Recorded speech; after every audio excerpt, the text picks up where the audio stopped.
अस्सलाम वालेकुम वरहमतुल्लाहि वबरकातुहू। स्टूडेंट हम यहाँ बात करने जा रहे हैं आज जो है वो है हमारे पास एक क्वेश्चन है find green function associated with the problem.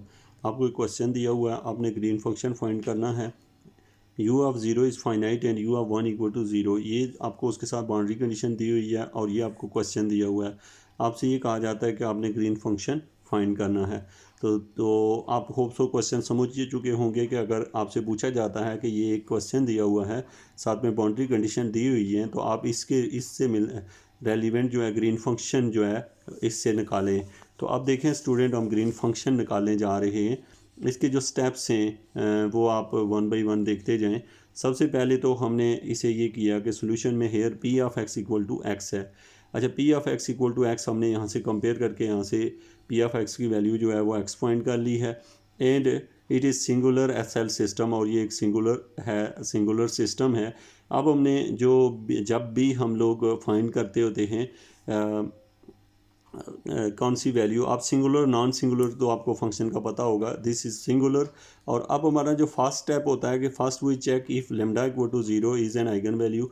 तो यहाँ पे फर्स्ट वी चेक इज़ जो है यहाँ पे is f lambda equal to zero is a eigen value. याद रखें जब भी आप ग्रीन फंक्शन निकालते हैं तो जो क्वेश्चन दिया होता है उसमें एक लेमडा जो होता है, लेमडा की जगह ज़ीरो पुट करते हैं और जब ज़ीरो पुट कर लेते हैं तो ये बात चेक करते हैं कि क्या जो लेमडा है वो हाइगन वैल्यू है। अगर जो आपकी यहाँ पे जो वेरिएबल इन्वॉल्व है ना क्वेश्चन में वो यू है, यू मीन के अगर यू की वैल्यू ज़ीरो निकल आई तो आप कहेंगे कि ये lambda equal to zero eigen value नहीं है। तो इसके लिए आपने ये पहला स्टेप होता है, ये ऑल क्वेश्चन के लिए आप करते हैं। उसके लिए अब आपने लिखा put lambda equal to zero, आपने लेमडा को ज़ीरो के इक्वल रख लिया। अच्छा रखा, फिर जब लेमडा को ज़ीरो रख लिया तो इस क्वेश्चन में जहाँ पे लेमडा है वहाँ पे ज़ीरो रखा तो खाली दो ही टर्में बची हैं। अब वो दो टर्में क्या हैं वो आप यहाँ देख सकते हैं कि x u double prime plus u prime equal to zero. Question में जो बाकी पार्ट है वो हमने निगलेक्ट कर दिया, ये पार्ट हमने छोड़ दिया। ये चूँकि ज़ीरो रख लिया तो ये बचे हैं इक्वल टू ज़ीरो। अब हम क्या करते हैं, यहाँ से हमें पता है कि ये जो है ना इसको ऐसे कंबाइनली लिख सकते हैं कि derivative of x u prime, यानी कि आप दोबारा डेरिवेटिव लें इसका तो एक्स फर्स्ट और यू का double derivative plus u as it is और एक्स का डेरिवेटिव वन हो जाता है। मीन आप इसको ओपन करें तो यही बनता है दोबारा, तो इसलिए आप ऐसे लिख सकते हैं। अब स्टूडेंट आपने करनी है इसकी इंटीग्रेशन इस साइड पे भी इस साइड पे भी। जब आप इधर भी इंटीग्रेट करते हैं इस साइड पे भी इंटीग्रेट करते हैं तो यहाँ पे डेरिवेटिव इंटीग्रेशन को कैंसिल करेगा और इधर एक चूँकि ज़ीरो प्लस सम कांस्टेंट ए आ जाएगा तो उसकी जगह हमने जस्ट ए लिख लिया। अब हमने क्या किया है कि यहाँ से हमने यू प्राइम निकालना है और एक्स को जो है ना equal to a over x निकला। यहाँ से यू प्राइम की वैल्यू ए ओवर एक्स निकली। अब देखिए स्टूडेंट, हमने जब u prime equal to a over x निकली तो अब हमें चूँकि यू चाहिए तो इसको एक दफ़ा फिर इंटीग्रेट करेंगे। जब इसे इंटीग्रेट करेंगे तो यहाँ यू आ जाएगा और यहाँ पे एक्स तो ऐसे ही रह जाएगा और वन ओवर एक्स की इंटीग्रेशन जो है वो नेचुरल लॉग ऑफ एक्स आ जाएगी और एक कांस्टेंट इसमें ऐड हो जाएगा जो कि आप यहाँ देख रहे हैं। नेक्स्ट स्टेप में हमने यहाँ पे ये इसकी इंटीग्रेशन की है, इस स्टेप की मज़ीद इंटीग्रेशन की तो ये बना है 2 टाइम। तो इस तरीके से हमें u तो मिल गया है। अब चेक ये करना है क्या u ज़ीरो आ रहा है कि नहीं। तो उसके लिए हम कहते हैं कि where a and b are constants, जो a और b दोनों हैं ये क्या हैं, कॉन्स्टेंट्स हैं। यूजिंग द बाउंड्री कंडीशन, अब हमने यूज़ करनी है बाउंड्री कंडीशन जो कि हमें क्वेश्चन में दी होती हैं। यहाँ से आप देख सकते हैं यहाँ दो बाउंड्री कंडीशन दी हुई हैं, u of zero is finite और u of one equal to zero. हम पहले ये यूज़ करेंगे फिर ये वाली कंडीशन यूज़ करेंगे। तो इसके लिए सबसे पहले जो है using the boundary condition we have u of zero is finite a equal to zero. अब ये कैसे निकला इक्वल टू ज़ीरो, देखें इसको गौर से देखें तो हमें पता है कि हमने कह दिया है कि u ऑफ जो ज़ीरो है वो फाइनाइट है। u ऑफ ज़ीरो फाइनाइट कैसे है कि जब आप यहाँ पे u ऑफ ज़ीरो मीन के x की जगह आपने क्या रखना है ज़ीरो और उसको फाइनाइट करना है। तो जब x की जगह ज़ीरो रखेंगे तो ये टर्म सारी ज़ीरो हो जाएगी तो b इक्वल टू यू बन जाएगा। तो यहाँ से हम ये कहते हैं कि यहाँ से अगर हाँ हम यहाँ पे पुट कर रहे हैं, क्या पुट कर रहे हैं, चूँकि हमें u at zero is finite दिया हुआ है तो जब हम x की जगह ज़ीरो रखेंगे तो ये नेचुरल लॉग ऑफ ज़ीरो बन जाएगा। तो जब नेचुरल लॉग ऑफ ज़ीरो बनेगा तो ये टर्म जो है वो हमारे पास क्या आ जाएगी, ज़ीरो हो जाएगी। तो नेचुरल लॉग ऑफ ज़ीरो आ जाएगा, तो यहाँ से ए की वैल्यू हम कैलकुलेट उस नहीं कर पाएंगे, और इसको अगर इधर डिवाइड करते हैं तो यह इनफाइनाइट हो रहा होगा। तो इसलिए हम कहते हैं कि ए की वैल्यू क्या होगी, हमारे पास ज़ीरो है। Mean natural log of x zero नहीं है, बल्कि ए जो है वो ज़ीरो है, जिसकी वजह से टर्म सारी क्या हो जाती है, ज़ीरो हो जाती है। तो इसलिए हमने इसे फाइनाइट करने के लिए ए इक्वल टू ज़ीरो लिखा। मैं फिर रिपीट कर देता हूँ। देखें, हमारे पास ऑप्शन ये है कि या तो हम पुट करें कि you of zero is finite, mean के एक्स की जगह आप ज़ीरो रखें, तो नेचुरल लॉग ऑफ ज़ीरो को चेक करें कि ये हमारे पास क्या आता है। जो भी वैल्यू आती है वो अगर दूसरी साइड पे ये अगर ज़ीरो हो, अगर ये टर्म, यानी हम सेकंड कंडीशन जब यूज़ करेंगे, पहले आप सेकंड कंडीशन देख लें ताकि आपको इस बात की समझ आए कि यानी सेकंड कंडीशन ये है कि u at one equal to zero, यानी नेचुरल लॉग ऑफ x की जगह आप वन रखें तो नेचुरल लॉग ऑफ वन क्या हो जाएगा, ज़ीरो। जब वो ज़ीरो हो जाएगा तो ये टर्म हो जाएगी ज़ीरो, तो फिर पीछे बचेगा, आपने दूसरी साइड पे भी ज़ीरो रखा तो b की वैल्यू ज़ीरो है। अब b की वैल्यू ज़ीरो हो जाएगी जब, तो उस वक़्त गौर कीजिएगा इस सवाल में, उस वक़्त बाद में अब हमें पता चल गया अगर दूसरी कंडीशन पहले यूज़ करें तो ज़्यादा बेटर है, क्योंकि u of one equal to zero रखें तो b इक्वल टू ज़ीरो आ रहा है। कैसे, x या ज़ीरो रखा तो ये ज़ीरो हो जाएगा, जब ज़ीरो तो ये टर्म ज़ीरो, तो b इक्वल टू क्या निकलेगा, ज़ीरो, क्योंकि u की वैल्यू ज़ीरो दी हुई है यहाँ पे, तो ये बनेगा b ज़ीरो। जब b की जगह ज़ीरो रख लेंगे तो अब फाइनाइट वाली कंडीशन यूज़ करते हैं, तो फाइनाइट वाली कंडीशन से ये होगा कि नेचुरल लॉग ऑफ जो ज़ीरो है, अगर ये ज़ीरो हो जाता है तो ये दूसरी साइड पे डिवाइड होके इनफाइनाइट बन जाता है। तो चूंकि उसने कहा हुआ है फाइनाइट है, तो ये तभी फाइनाइट पॉसिबल है जब ए भी ज़ीरो होगा। तो इसलिए स्टूडेंट ए को भी ज़ीरो लिया, बी को भी ज़ीरो लिया। अब ए भी ज़ीरो है, बी भी ज़ीरो है, thus u equal to zero is only the solution. इसका जो u इक्वल टू ज़ीरो है वो सिर्फ इसका सोल्यूशन है। अच्छा, कैसे इसका सोल्यूशन है, चूँकि ए की भी ज़ीरो निकला, बी भी ज़ीरो निकला, तो इसका मतलब यू क्या है, ज़ीरो है। तो इससे ये बात प्रूव हुई कि यू अगर इक्वल टू ज़ीरो है तो दैट्स मीन लेमडा जो है वो एक हाइगन वैल्यू नहीं है, हाइगन वैल्यू नहीं है, क्योंकि यू की वैल्यू ज़ीरो निकल आई है। अब हम आते हैं इसके जो सेकंड पार्ट है, यानी कि अगले स्टेप पे। तो व्यूवर्स, ये हमारे पास है इसके दूसरा पार्ट। दूसरे पार्ट में हमने, पहले पार्ट में हम करते थे लेमडा की जगह ज़ीरो रखते हैं और यू की वैल्यू चेक करते हैं। यू की वैल्यू अगर ज़ीरो आ जाती है हम कहते हैं लेमडा जो है वो हाइगन वैल्यू नहीं है। अब सेकंड स्टेप में हम करते हैं जो जी ऑफ एक्स टी होता है, ये बेसिकली ग्रीन फंक्शन की regarded as a function of x satisfy the differential equation x g double prime plus g prime equal to zero. चूँकि हम पीछे पढ़ के आए हैं, जहाँ पे यू था वहाँ पे हम जी जी रख लेते हैं। तो यू के जो यू है, यू एक फंक्शन है, फंक्शन से हमने ग्रीन फंक्शन निकालना है, तो हम कहते हैं कि अगर वो फंक्शन जो है उसमें यू की जगह जी रख लें तो वो ग्रीन फंक्शन भी यू की तरह उस डिफरेंशियल इक्वेशन को सेटिस्फाई करेगा। इसके लिए in each of the sub interval zero to t and t to one, तो यहाँ पे जो हमारे पास इंटरवल हैं वो ज़ीरो टू टी है और टी टू वन है। ये जो है हमारे पास यहाँ पे ये लेस देन, और यहाँ पे जो है ना, मैं इसको अगर रख लूँ zero to t and t to one है।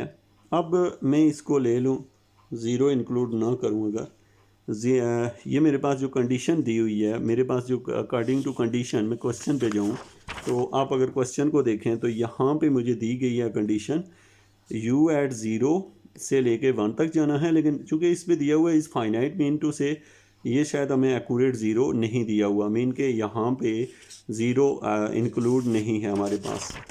उसकी भी रीज़न है, क्योंकि अगर ज़ीरो इंक्लूड है तो वो इनफाइनाइट की तरफ चला जाता है। तो अब हमारे पास या ए भी ज़ीरो हो जाए तो फिर तो चले फाइनाइट बन जाता है। तो मैं इसे लिखने लगा हूँ zero to t and t to one. अब देखिए टी मैंने इसके अंदर इंक्लूड कर दिया, मैंने प्रीवियस लेक्चर में भी बताया था, मैंने इसके अंदर इंक्लूड नहीं किया।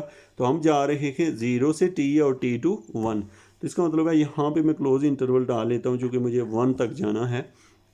तो ये मैंने दो इंटरवल बना लिए, zero to t and t to one. अब आपको पता है ग्रीन फंक्शन की डेफिनेशन बनेगी, पीछे हम निकाल चुके हैं, a plus b natural log of x. उसमें लिखेंगे एक्स जो है ज़ीरो टू टी, इसमें टी इंक्लूड किया हुआ है, ज़ीरो इंक्लूड नहीं किया हुआ, और इसमें टी इंक्लूड नहीं किया हुआ और वन इंक्लूड किया हुआ है। अब ये हम प्राइम और प्राइम डाल देते हैं जब भी ग्रीन फंक्शन लिखते हैं, दोनों स्टेप्स में ये डिफ्रेंशिएट कर देते हैं। एक इंटरवल में ये है, दूसरे में ये लाया कहाँ से, पीछे जो इंटीग्रेशन करके बगैर इंटीग्रल के जो ए बी निकाले थे उनकी बात करें। अब स्टूडेंट आप अगला स्टेप कहते हैं, ये होता है आपका स्टेप नंबर 2, यानी सिंपल स्टेप होता है ये। इसमें आप क्या करते हैं, जो पीछे डिफरेंशियल इक्वेशन निकलती है उसको यहाँ पे दो बार लिख देते हैं और एक के ऊपर प्राइम से डाल देते हैं, दूसरे के ऊपर नहीं डालते। अच्छा, ये डाल के ना तो आप यूँ करते हैं कि आपके पास यहाँ दो इंटरवल होते हैं। इंटरवल एक 0 टू टी और टी टू 1, ये हमेशा यही नहीं होते, ये आप पे डिपेंड करते हैं कि जो बाउंड्री कंडीशन दी होती हैं वहाँ से हम ये निकालते हैं। ओके, स्टेप नंबर 3 में आप लोग कैसे लिखते हैं, आप लोग ये लिखते हैं कि तो स्टूडेंट आपका जो तीसरा स्टेप होता है उसमें आप ये करते हैं कि जो ग्रीन फंक्शन है G of x t as a function of x satisfy the boundary condition G of 0 t is finite and G of 1 of t equal to 0। ये कंडीशन हम बनाया करते हैं, जो इनिशियल कंडीशन यू की शक्ल में दी होती है हम उसे जी में लिखते हैं। यानी ये हमें पहले से दी थी, हमने इसे 0 टू टी का लिया, 1 टू टी ये ग्रीन फंक्शन को लिख लिया। अब हमने जब ये दोनों कंडीशनें ली तो यहाँ से हमने लिखा b equal to 0। B is equal to 0 कैसे निकला, आप इस कंडीशन पे जाएं और जब आप एक्स की जगह 0 पुट करें और टी की जगह टी रहने दें, तो जब आप एक्स या 0 पुट करेंगे तो नेचुरल लॉग ऑफ 0 आ जाएगा और साथ में ये बी, तो जब आप फर्स्ट कंडीशन यूज़ करेंगे तो बी का आंसर 0 आएगा। अच्छा, ऐसा 0 क्यों आएगा, याद रखेंगे क्योंकि मैंने आपको ये बताया था कि इस टर्म को फाइनाइट आने के लिए ज़रूरी है कि बी 0 हो। या देखें, नेचुरल लॉग ऑफ एक्स या बी में से कौन सा 0 होगा, बी 0 होगा, तभी तो ये फाइनाइट होगा। तो इसलिए हमने कहा कि बी निकलेगा 0। और दूसरी, इस टर्म में से जब हम ये वाली कंडीशन यूज़ करेंगे 1 टी मीन के 1 पुट करेंगे इसकी जगह, तो नेचुरल ऑफ 1 0 हो जाएगा, तो ये टर्म सारी 0 होगी, तो ए प्राइम पीछे बचेगा, ए प्राइम भी 0 हो जाएगा।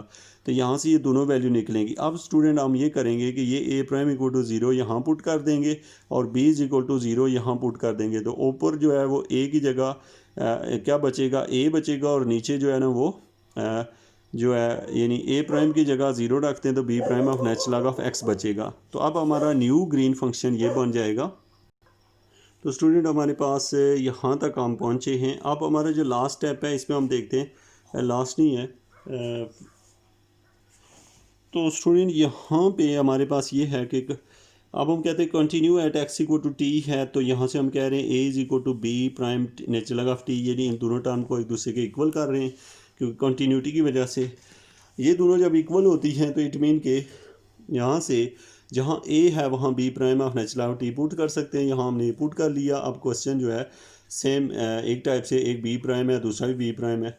अब जस्ट हमने क्या करना है, फाइनल जो कंडीशन है मैं इसको रिपीट भी कर रहा हूँ, इसके बाद आपको बताता हूँ ये सारी चीज़ें क्या हैं। जी ऑफ एक्स टी सेटिस्फाई, अब ये इसको अगर सेटिस्फाई कर रहा है तो लास्ट वाली ये कंडीशन होती है हमारे पास G prime of t minus 0 t minus G prime of t plus 0 t 1 over p t.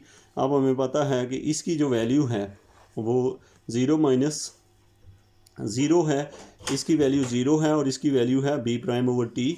अब ये यहाँ पे पुट करते हैं, वहाँ से निकालते हैं। यानी आप क्या करें, जहाँ जी प्राइम है, जी प्राइम ऑफ टी माइनस 0 और टी, ये हम यहाँ पे पुट करें तो ये हमारे पास वैल्यूज़ आती हैं, एक 0 और दूसरी आएगी बी प्राइम ओवर टी, और दूसरी साइड पे 1 ओवर पी टी की वैल्यू। पी टी की जो वैल्यू है ना वो बेसिकली शुरू में आपने निकाला था आर एक्स, उसमें सॉरी पी एक्स, तो एक्स की जगह टी रखा है तो जस्ट 1 ओवर टी निकला है। तो ये हमने यहाँ कंपेयर किया, बी प्राइम ऑफ टी की वैल्यू -1 निकली। अब बी प्राइम आपको मिल जाता है, यहाँ रख लें तो आपका ग्रीन फंक्शन निकल आया जो कि आपके सामने है ये। अब इसके स्टेप क्या होते हैं, ग्रीन फंक्शन हम निकाल क्या रहे होते हैं, असल में ये कि एक डिफरेंशियल इक्वेशन हमें दी होती है। पहले स्टेप में हम पी ऑफ एक्स निकाल लेते हैं। पी ऑफ एक्स इसलिए निकालते हैं ताकि बाद में हमें पी ऑफ टी की ज़रूरत पड़ती है और जहाँ पी ऑफ एक्स निकाला होता है वहाँ पे एक्स की जगह टी रख देते हैं। एक बात तो ये हुई। दूसरे स्टेप में लेमडा को 0 के इक्वल रखते हैं। जब उसको लेमडा को 0 के इक्वल रखते हैं तो क्वेश्चन को चेक करते हैं कि क्या लेमडा इक्वल टू 0 पुट करने की वजह से जो डिफरेंशियल इक्वेशन आएगी उसमें बाउंड्री कंडीशन यूज़ करने के बाद क्या u 0 आ रहा है। अगर u 0 आ रहा है तो समझ जाएं कि लेमडा उसकी हाइगन वैल्यू नहीं है। यहाँ तक पहुँचते हैं। तीसरे स्टेप में हमारी कोशिश ये होती है कि फिर हम जो ग्रीन फंक्शन होता है उस ग्रीन फंक्शन को 2 स्टेप में लिखते हैं। दोनों स्टेप जो डिफरेंशियल इक्वेशन से निकला करते हैं और वो इसलिए लिखते हैं ताकि हम जो इंटरवल बनते हैं उनको अलग से ग्रीन फंक्शन को डिफ़ाइन कर सकें। अब बाद में जाके जब वो निकल आते हैं तो फिर उसके बाद हम एक कंडीशन यूज़ करते हैं, यानी कि जो बाउंड्री कंडीशनें हैं वो आप ग्रीन फंक्शन के ऊपर अप्लाई करके वहाँ से 2 कांस्टेंट हम निकाल लेते हैं, एक ऊपर वाली टर्म के लिए और एक नीचे वाली के लिए। इस तरह करके जो हमारा क्वेश्चन हुआ करता है वो सिंपल हो के अननोन पहले अगर 4 थे तो अब 2 रह जाते हैं यानी ग्रीन फंक्शन के अंदर। जब 2 रह जाते हैं तो उन दोनों को आपस में कंपेयर करके तो उन 2 को 1 बना देते हैं। जब 1 बन जाता है जो आखिरी बनता है तो 5वीं वाली कंडीशन लगाते हैं जो आपके सामने है ये कंडीशन लगा के यानी कि ग्रीन फंक्शन का एक दफ़ा लेते हैं डेरिवेटिव लेके टी की जगह जहाँ पे एक्स की जगह एक दफ़ा t-0 पुट करते हैं और दूसरी दफ़ा t+0 पुट करते हैं। ये दोनों पुट करने के बाद जो भी रिज़ल्ट आता है वो इस इक्वेशन में पुट कर देते हैं और फाइनली जो है एक ग्रीन फंक्शन निकलता है। ग्रीन फंक्शन की पहचान ये होती है कि उसमें आप जहाँ कहीं भी देखते हैं सारा का सारा आपको टी की शक्ल में दिखाई देता है। तो ये था स्टूडेंट आपका आज का लेक्चर। इसके मुतल्लिक़ अगर कोई क्वेश्चन है तो आप ज़रूर पूछिएगा। Thank you very much.